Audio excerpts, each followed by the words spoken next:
السلام علیکم ورحمۃ اللہ وبرکاتہ۔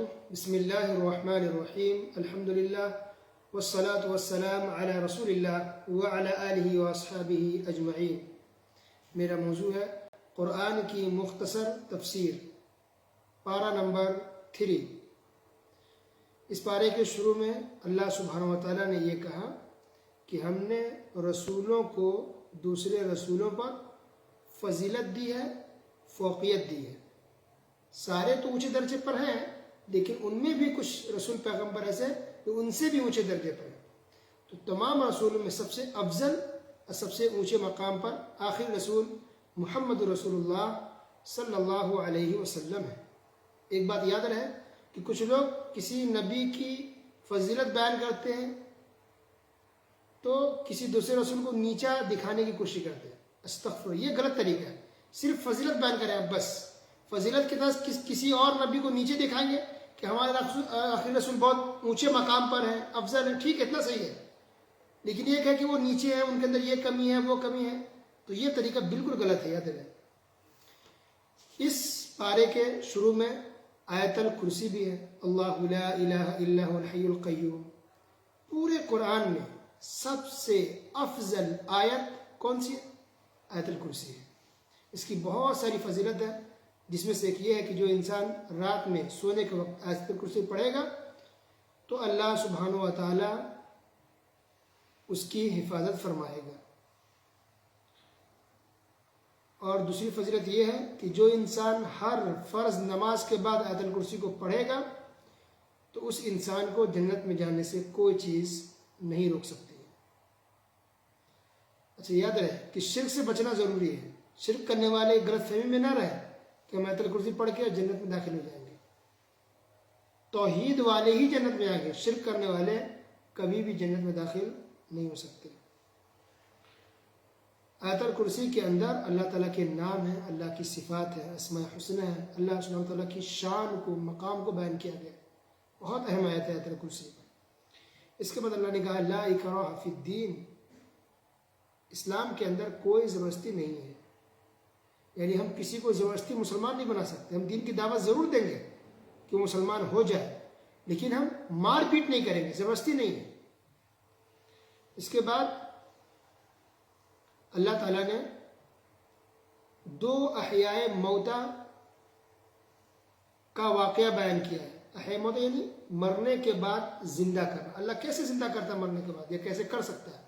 تو اس کی دو مثالیں اللہ تعالیٰ نے بیان کی۔ ایک تو یہ کہ ایک انسان تھا، بزرگ ولی، ہو سکتا ہے کوئی نبی رہے ہوں یا کوئی اللہ کے نیک بندے رہے ہوں، تو اللہ تعالیٰ نے ان کو موت دے دی اور پھر زندہ کیا۔ پوچھا تم کتنے سال تک مرے رہے؟ ان کو لگا کچھ دن یا کچھ گھنٹے، کچھ لمحے بس۔ پھر اللہ نے کہا کہ نہیں، تم 100 سال تک مرے ہوئے تھے، 100 سال، 100۔ تو اس سے پتہ چل رہا کہ بزرگوں کو بھی کچھ پتہ نہیں چلتا کہ ان کے ساتھ کیا ہوتا ہے۔ یہ بہت بڑی دلیل ہے کہ جو لوگ درگاہوں، مزاروں پر جاتے ہیں، قبروں پر اولیاءوں کے، کہتے ہیں کہ ہماری بات کو اللہ تک پہنچا دیں گے، بزرگ ہیں، ان کو یہ اس واقعے سے سبق لینی چاہیے کہ یہاں بھی بزرگ والی ہیں، ان کو پتہ ہی نہیں چلا، 100 سال تک مرے ہوئے تھے، اور ان کو لگ رہا کہ نہیں ایک دن یا کچھ گھنٹے ہم مرے ہوئے تھے۔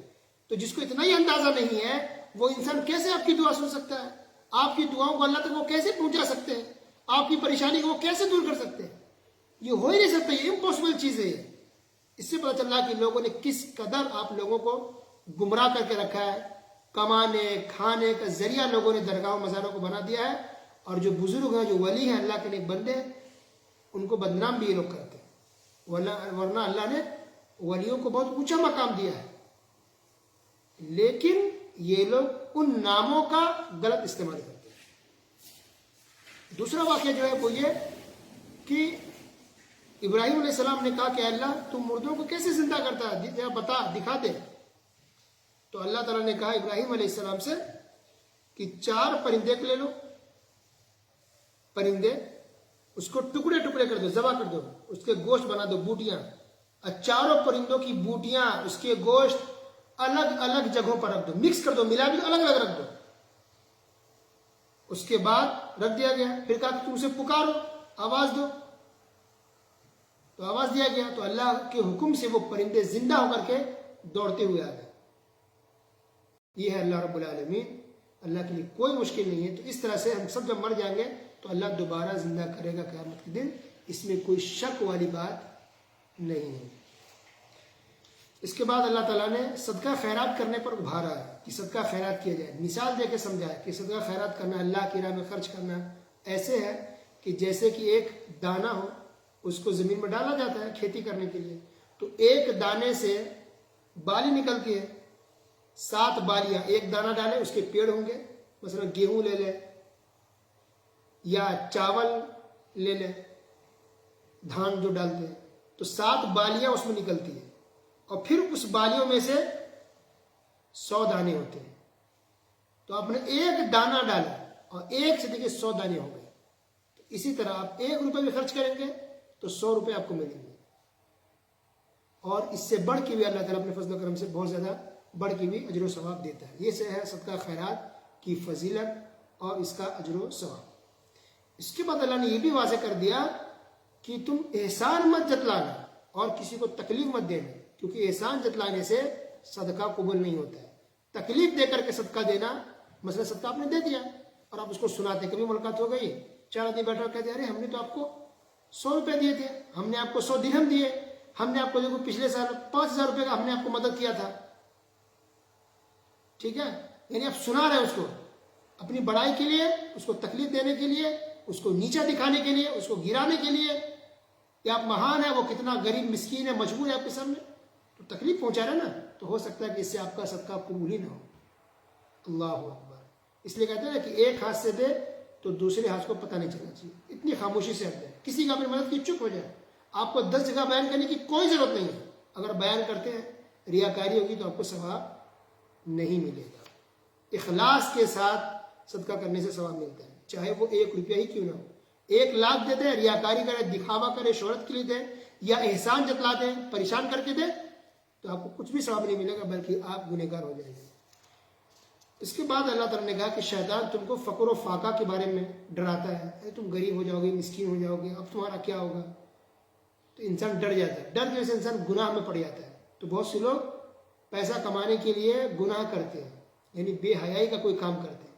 یہ شیطان کے بہکاوے میں آ کے لوگ کرتے ہیں. ایسا کبھی نہیں کرنا چاہیے. ہم بھوکے رہ جائیں گے لیکن گناہ نہیں کریں گے. ہم بھوکے رہیں, برائی کے کام میں نہیں پڑیں گے. کبھی بھی کسی بھی انسان کو برائی کر کے, گناہ کا کام کر کے کبھی بھی پیسہ نہیں کمانا چاہیے. وہ پیسہ آپ کے لیے حرام تو ہے ہی, اب بہت زیادہ گنہگار ہوں گے, آپ کی آخرت برباد ہو جائے گی. اس کے بعد اللہ تعالیٰ نے سود کا ذکر کیا. سود بیاج بہت خطرناک گناہ ہے. اللہ نے کہا کہ سود یہ حرام ہے, اس کا لینا دینا سب چھوڑ دو. جس نے لین دین کیا توبہ استغفار کرے, اللہ سے معافی مانگے تو اللہ معاف کرنے والا ہے. لیکن سمجھانے کے باوجود, جاننے کے باوجود یہ سود حرام ہے, پھر بھی انسان سودی لین دین میں پڑتا ہے. سود ہے نا, جیسے کوئی گھر خریدا تو لون پہ پیسے اٹھا لیے بینک سے, سود دیتا ہے. کار خریدی, لون اٹھا لیے بینک سے, اس کے بدلے سود بھی اس کو دینا پڑتا ہے. یا کسی ساہوکار سے, کسی انسان سے پیسے لے لیے کسی اور کام کے لیے, شادی بیاہ کے لیے یا کسی اور کام کے لیے, لون پر لینا اور بدلے میں اس کو بڑھا کر کے پیسے دینے ہو, جس کو سود کہتے ہیں. سود پر پیسہ لینا, سود پر پیسہ دینا, سود کھانا, سود کھلانا, یہ سب بڑا گناہ ہے. تو سود کھانا کتنا بڑا گناہ ہے. دیکھیے اللہ نے کہا اگر انسان جاننے کے باوجود پھر بھی سودی لین دینا پڑتا ہے, تو دیکھیے سورہ بقرہ آیت نمبر 275, وَمَنْ عَادَ فَأُولَٰئِكَ أَصْحَابُ النَّارِ هُمْ فِيهَا خَالِدُونَ, کہ ایسے لوگ جہنمی ہیں اور ہمیشہ ہمیں جہنم کے اندر رہیں گے. اللہ اکبر. کس کے بارے میں ہو رہا ہے؟ زناکار کے بارے میں یہاں نہیں بات ہو رہی ہے, شرک کرنے والے کے بارے میں یہاں بات نہیں ہو رہی ہے, مرڈر کرنے والوں کے بارے میں یہاں بات نہیں ہو رہی ہے, بلکہ سود کھانے والوں کے لیے بات ہو رہی ہے. یاد رکھیں. تو صرف گناہ صرف شرک نہیں ہے, بلکہ بہت سے بھی ایسے گناہ ہیں جس کی وجہ سے انسان جہنم میں داخل ہوگا. اور پھر اللہ نے آگے کہا فَإِن لَمْ تَفْعَلُوا فَأْذَنُوا بِحَرْبٍ مِّنَ اللَّهِ وَرَسُولِهِ, کہ اگر پھر بھی تم سود لین دین کرنا اگر نہیں چھوڑتے ہو تو اللہ اس کے رسول کے ساتھ جنگ کرنے کے لیے تیار ہو جائے. بہت خطرناک گناہ ہے سود کا, کبھی بھی انسان کو اس میں نہیں پڑنا چاہیے. تکلیف میں گزار لیں, کرائے کے گھر میں رہ جائے, رینٹ پہ. لوگ یہ کہتے ہیں نا کہ ہمارا گھر نہیں, کب تک ہم رینٹ پر رہیں, زندگی بھر رہے, کیا ہوا؟ آپ سے پوچھا نہیں جائے گا آپ رینٹ پر کیوں رہے, لیکن یہ ضرور پوچھا ہے کہ تم نے سود کیوں کھایا, سودی لین دین کیوں کیا. تو حلال کی زندگی تکلیف میں ہو, غربت میں اچھی ہے حرام کھانے سے. اور اس طرح سے اور بھی بہت ساری حدیث بھی ہے اور بھی آیت اور حدیث ہے سود کے بارے میں تفصیل، اور ہم بیان نہیں کر سکتے ورنہ بہت ساری باتیں رہ جائے گی. تو اللہ تعالیٰ ہم سب کو سود جیسے حرام کام سے محفوظ رکھے، آمین. اس کو تو اللہ تعالیٰ نے قرض کا بیان کیا. قرض کے بارے میں جو آیت ہے وہ سب سے بڑی آیت ہے، سب سے لمبی جو آیت ہے پورے قرآن میں وہ قرض کے بارے میں ہے. تو قرض انسان کو دینا چاہیے، قرض دینے کا بھی ثواب ہے، صرف صدقہ کا ثواب نہیں ہے. آپ کسی کو قرض دیتے ہیں، کسی کو بھی، اپنا ہو غیر ہو، تو جب تک آپ کا پیسہ اس کے پاس رہے گا آپ کو اس کا ثواب ملتا رہے گا، ثواب کا میٹر چالو ہو جاتا ہے.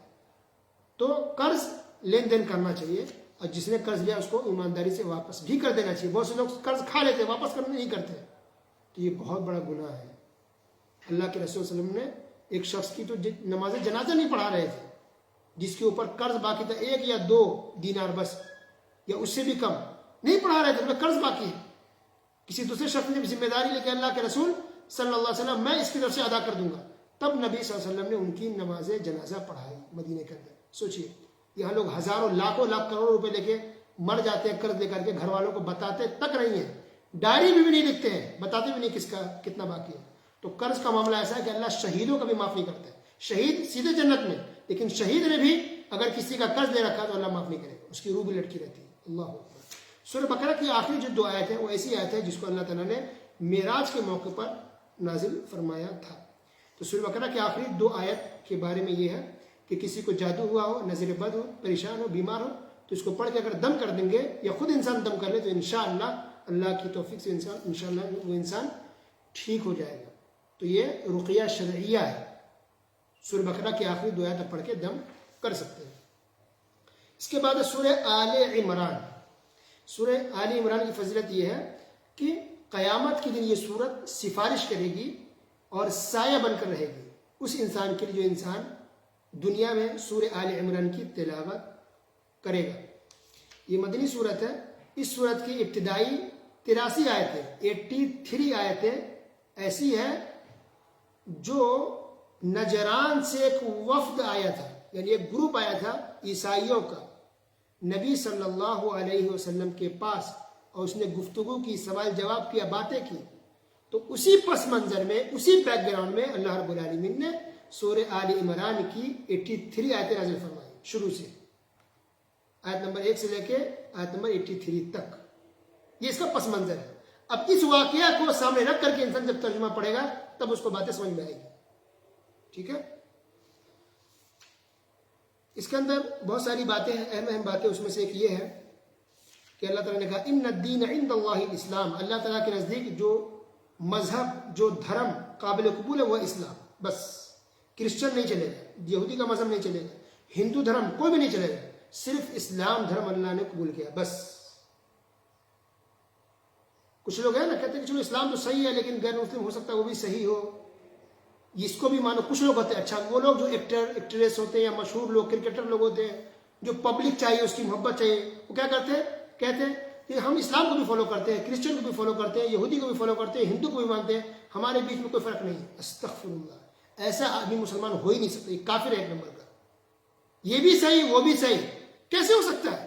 نعوذ باللہ، استغفر اللہ. صرف اسلام صحیح ہے بس، اس کے علاوہ جتنے بھی دھرم ہے سب غلط ہے. اس بات کا پورا یقین ہونا چاہیے، تب جا کے آپ مسلمان ہوں گے. کہیں گے ہندو دھرم بھی صحیح ہے، کرسچن بھی صحیح ہے، تو آپ مسلمان کیا؟ تو کافر ہو گئے. آپ نے شرک کو کیسے قبول کر لیا؟ تو ان الدین عند اللہ الاسلام، اللہ کے نزدیک پسندیدہ مذہب اور دھرم صرف اسی اسلام ہے بس، اور اللہ اکیلا معبود برحق ہے بس. اس کے علاوہ جو ہے سب غلط ہے، جھوٹ ہے. اس کے بعد اللہ تعالیٰ نے ایک بہت اہم آیت بیان فرمائی ہے. قل اللہم مالک الملک تؤتی الملک من تشاء وتنزع الملک ممن تشاء وتعز من تشاء وتذل من تشاء بیدک الخیر انک علی کل شیء قدیر. اے نبی کہیے کہ اے مالکوں کے مالک، بادشاہوں کے بادشاہ، تو جس کو چاہے بادشاہت دے، جس کو چاہے تو بادشاہت چھین لے یعنی فقیر بنا دے، جس کو چاہے عزت دے، جس کو چاہے ذلت دے. یہ ساری چیزیں اللہ ہی کے ہاتھ میں ہیں. معاذ رضی اللہ تعالیٰ عنہ نے نبی کریم صلی اللہ علیہ وسلم کے پاس آ کر کہا کہ میرے پاس بہت زیادہ قرض ہے، کیا کروں میں، کیسے قرض ادا ہو؟ تو نبی صلی اللہ علیہ وسلم نے کہا کہ اس آیت کو پڑھا کرو. اللہ اکبر. اور نبی صلی اللہ علیہ وسلم نے اور بھی بہت ساری دعائیں سکھائی قرض کی ادائیگی کے لیے. اللہ تعالیٰ نے کہا کہ اگر تم لوگ اللہ سے محبت کرتے ہو تو تم نبی کی پیروی کرو. تو ہمارے دلوں میں اللہ سے محبت ہے، اس میں کوئی شک نہیں ہے. تو یہ کیسے ظاہر ہوگا اور کیسے ثابت ہوگا، کیسے ثابت کر سکتے ہیں؟ اس کے لیے اللہ تعالیٰ نے ایک رول یہ بتایا کہ تم نبی کی پیروی کرو، رسول کی اتباع کرو، رسول کے طریقے پر چلو، تب محبت ہوگی. اور ہم بھی تم سے محبت کریں گے اور تمہارے گناہوں کو معاف فرما دیں گے. سبحان اللہ. اس کے بعد مریم علیہ السلام کا ذکر ہے. مریم علیہ السلام کا ذکر ہے اس کے اندر، مریم علیہ السلام کا. تو پوری دنیا میں اگر دیکھا جائے تو 5 خواتین ایسی ہیں جو بہت مہان ہیں، بہت بڑی ہیں، جیسے آسیہ، مریم، خدیجہ، عائشہ اور فاطمہ. یہ 5 خواتین دنیا کی سب سے مہان ہیں، سب سے ٹاپ درجے پر ہیں. دیکھیں اللہ نے کتنے خواتین کو کتنا اونچا مقام عطا فرمایا ہے. تو مریم علیہ السلام، عیسیٰ علیہ السلام کا بھی ذکر ہوا، زکریا علیہ السلام کا بھی ذکر ہے. زکریا علیہ السلام رشتہ دار تھے، خالو تھے مریم علیہ السلام کے. تو زکریا علیہ السلام بوڑھے ہو گئے، کوئی بچے نہیں ہو رہے تھے، دعا کرتے رہے اللہ تعالیٰ سے. جب بڑھاپے میں پہنچ گئے تب جا کر اللہ تعالیٰ نے ان کو اولاد دی اور نام رکھا گیا یحییٰ. یہ عیسیٰ علیہ السلام سے عمر میں بڑے تھے. تو اب جو لوگ درگاہوں مزاروں پر جاتے ہیں، باباؤں کے پاس جاتے ہیں بچے کے لیے، اولاد کے لیے، پریشانی دور ہو جانے کے لیے، ان کو صرف اتنا سوچنا چاہیے کہ زکریا علیہ السلام نبی ہیں، ان کو خود اپنے بچے نہیں ہو رہے، نبی ہو کر کے ان کو اپنے بچے نہیں ہو رہے، دعا کرتے جا رہے، پریشان ہے، دعا کر رہے، بچے نہیں ہو رہے. جب بڑھاپے کو پہنچ گئے تب اللہ تعالیٰ نے اولاد دی، اولاد عطا کی. تو ایک نبی خود اپنے آپ کو بچے پیدا نہیں کر سکتے جب چاہے اپنی مرضی سے، تو کوئی بزرگ، کوئی ولی کسی اور کو بچہ کیسے دے سکتا ہے؟ یہ ہو نہیں سکتا، یہ امپاسبل چیز ہے. اس لیے کہتے ہیں انسان قرآن کو اگر ترجمہ سے پڑھے، تفسیر سمجھے، تو توحید پر آئے گا اور بدعت، شرک اور شرک اڈوں سے انسان محفوظ ہو جائے گا. یہ توحید ہے کہ صرف اللہ دے سکتا ہے، اور یہ شرک ہے کہ کسی غیر اللہ سے امید رکھی جائے اور ان کے پاس جایا جائے، ان کو سجدہ کیا جائے اور منتیں ان کی مانی جائے. اسی طرح عیسیٰ علیہ السلام کے معجزہ کا بھی ذکر ہوا. عیسیٰ علیہ السلام علاج کرتے تھے، بہت بڑی بڑی بیماری لوگوں کو ہوتی تو عیسیٰ علیہ السلام علاج کرتے تو اللہ کے فضل سے وہ انسان ٹھیک ہو جاتا تھا. بڑی بڑی بیماری، برس کی بیماری نہیں، سفید کی بیماری کسی کو ہوتی تھی یا کوئی اور بیماری ہوتی تو عیسیٰ علیہ السلام علاج کرتے تھے، اللہ کے حکم سے وہ مریض فوراً ٹھیک ہو جاتا تھا. یہ پاور اللہ تعالیٰ نے ان کو دیا تھا. تو ہر نبی کو اللہ تعالیٰ نے الگ الگ طرح کے معجزے دیے تھے، الگ الگ خصوصیتیں عطا فرمائی تھی. لیکن خود اتنا بھی نہیں تھا کہ ہاں جس کو چاہے ہو جائے گا، نہیں، وہ اللہ کے حکم سے ہوتا تھا. اس لیے دیکھیے کہ خود عیسیٰ علیہ السلام کو یہودیوں نے قتل کرنے کے لیے دوڑایا، پیچھے پڑے. عیسیٰ علیہ السلام بھاگ رہا جان بچانے کے لیے، یہاں تک کہ ایک جگہ چھپ گئے، یہودی ڈھونڈ لیں گے، قتل کر دیں گے. اللہ تعالیٰ نے عیسیٰ علیہ السلام کو زندہ اٹھا لیا آسمان پر.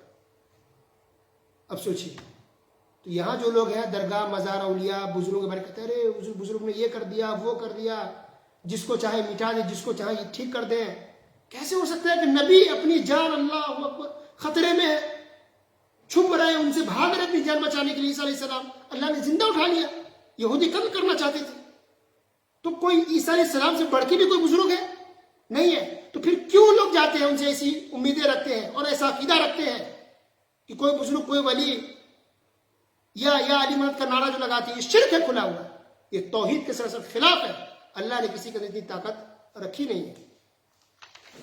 اس کے بعد اللہ تعالیٰ نے کہا وَمَن يَبْتَغِ غَيْرَ الْإِسْلَامِ دِينًا فَلَن يُقْبَلَ مِنْهُ، کہ اسلام کے علاوہ اگر کوئی دوسرا دھرم انسان کوئی قبول کرے گا یا اس کی خواہش رکھے گا، اللہ تعالیٰ اس کو قبول نہیں کرے گا. اور جو آخری آیت ہے اس پارے میں، پارہ نمبر 3 کے اندر بہت اہم ہے، جس کے اندر اللہ تعالیٰ نے یہ بیان کیا، آیت نمبر 91، سورہ آل عمران کی بات چل رہی ہے، سورہ آل عمران آیت نمبر 91. بہت اہم بات ہے. دیکھیے اس کے اندر یہ ہے کہ کوئی انسان کفر کی حالت میں مر جائے تو زمین بھر کی بھی اگر سونا دے گا اور چاہے کہ اللہ کے عذاب سے بچ جائے تو نہیں بچ پائے گا. صحیح بخاری صحیح مسلم کے اندر ایک حدیث ہے، اللہ کے رسول صلی اللہ علیہ وسلم نے ارشاد فرمایا کہ اللہ تعالی قیامت کے دن ایک جہنمی سے کہے گا، غور سے سنو، اہم بات ہے. کیا کہے گا؟ کہے گا کہ اگر تیرے پاس دنیا بھر کا سامان ہو تو کیا تو اس عذاب کے بدلے اسے دینا پسند کرے گا؟ تو کہا ہاں ٹھیک ہے میں دے دوں گا. تو اللہ تعالیٰ فرمایا کہ میں نے تو دنیا میں تجھے اس سے بھی آسان کام دیا تھا کہ تم شرک مت کرنا، لیکن تم شرک سے باز نہیں آئے، پھر بھی تم نے شرک کیا تو تم جہنم میں چلے۔ اللہ اکبر، کتنی بڑی بات ہے۔ اللہ تعالیٰ ہم تمام مسلمانوں کو ہر طرح کے شرک اور کفر سے محفوظ رکھے، اللہ ہمیں توحید پر رکھے، ہماری موت توحید پر ہو اور توحید کی دعوت دیتے ہم دنیا سے جائیں، آمین۔ وصلی اللہ علی نبینا محمد وعلی آلہ وصحبہ اجمعین، والسلام علیکم ورحمۃ اللہ۔